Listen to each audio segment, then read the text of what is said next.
أعوذ بالله من الشيطان الرجيم. أعوذ بالله من الشيطان الرجيم. بسم الله الرحمن الرحيم. بسم الله الرحمن الرحيم.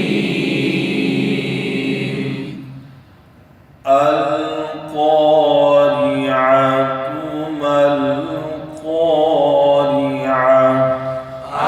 القارعة ما القارعة. تو لام کے کلکلے سے لام کو بچانا ہے.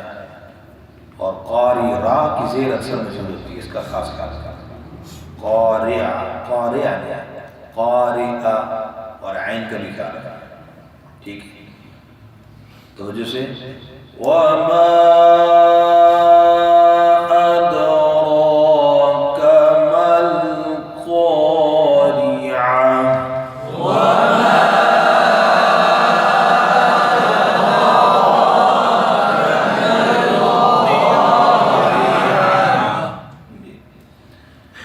تو اس کی مثال معروف پڑھنے کی کیا ہے؟ قاری صاحب. کیا مثال ہے؟ قاری. اب قاری صاحب کو یہ تو نہیں کہتے نا قاری صاحب. قاری صاحب کہتے ہیں. کیا کہتے ہیں؟ قاری. تو یہاں پر بھی اسی طرح زیر کو معروف پڑھنا ہے. قاری صاحب نہیں پڑھنا، قارعہ نہیں پڑھنا، قاریہ. ٹھیک ہے، انشاءاللہ. يوم يكون الناس كالفراش المبثوث.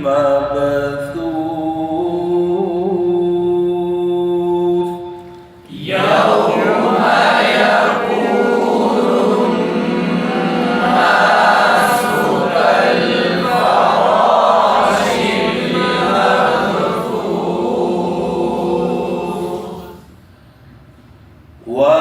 وتكون الجبال كالعهن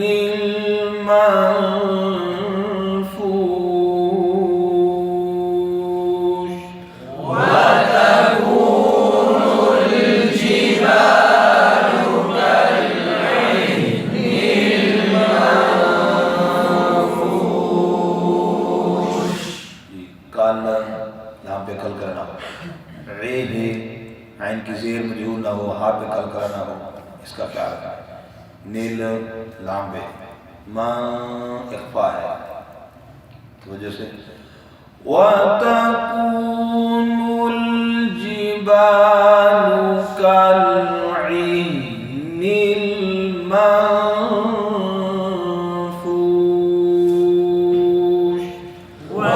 وتكون الجبال كالعهن المنفوش.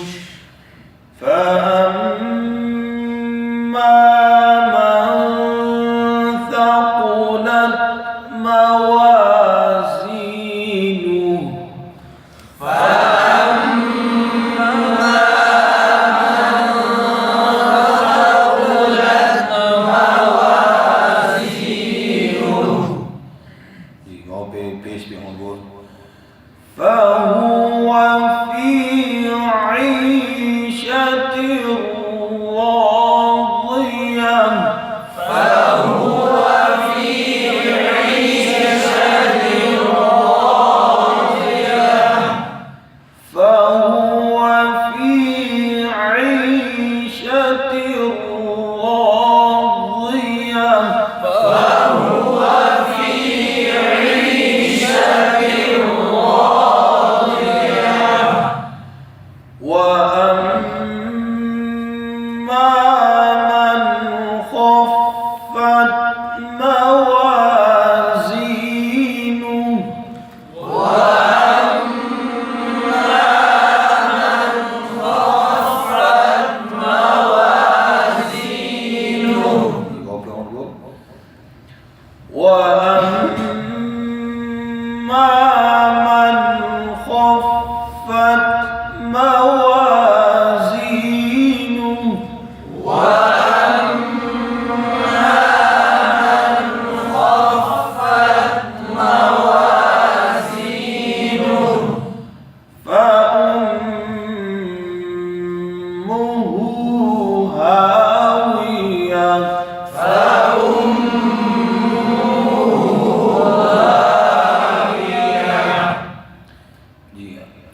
حمزہ پر پیش کا ہونٹ گول ہوں گے، میم پر غنہ ہے تو غننے کے دوران ہونٹ گول نہیں ہوں گے، پھر میم بھی پیش ہے پھر ہونٹ گول ہوں گے. توجہ.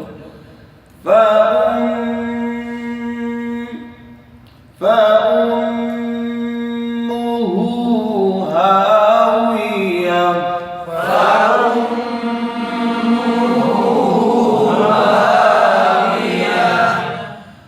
وما أدراك ما هي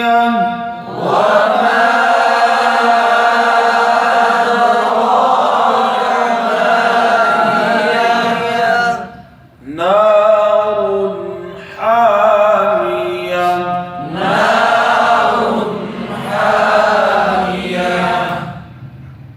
اور اگر ان کو ملا کر پڑھیں گے تو ماہیہ ہاں ساکن ہے تو اسی طرح ساکن کر کے پڑھیں گے. ہمیں دونوں کو ملا کر پڑھ لیں، دونوں کو توجہ سے سنا. وما أدراك ما هي نار حامية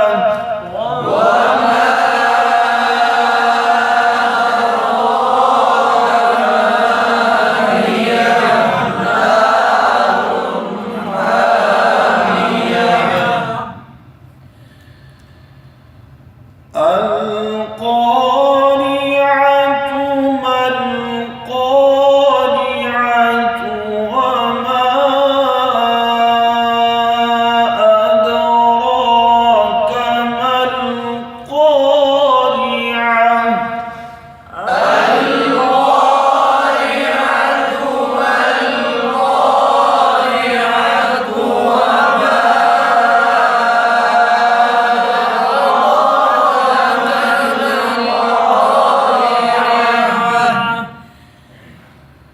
يوم يكون الناس كالفراش المبثوث وتكون الجبال كالعهن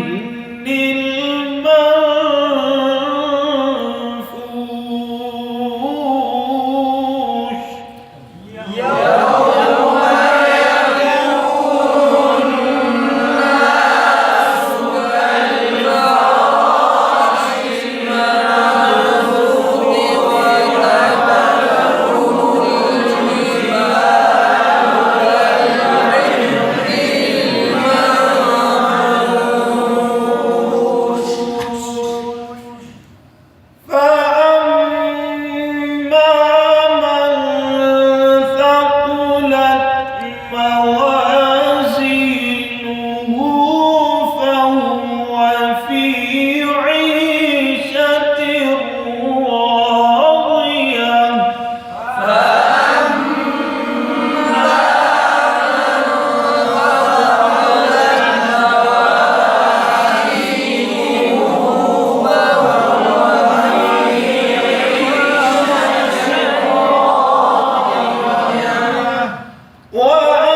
وأما من خفت موازينه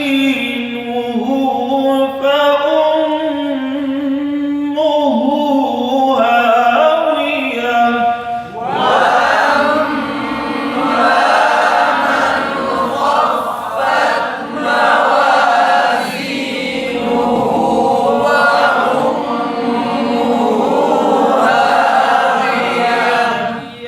وما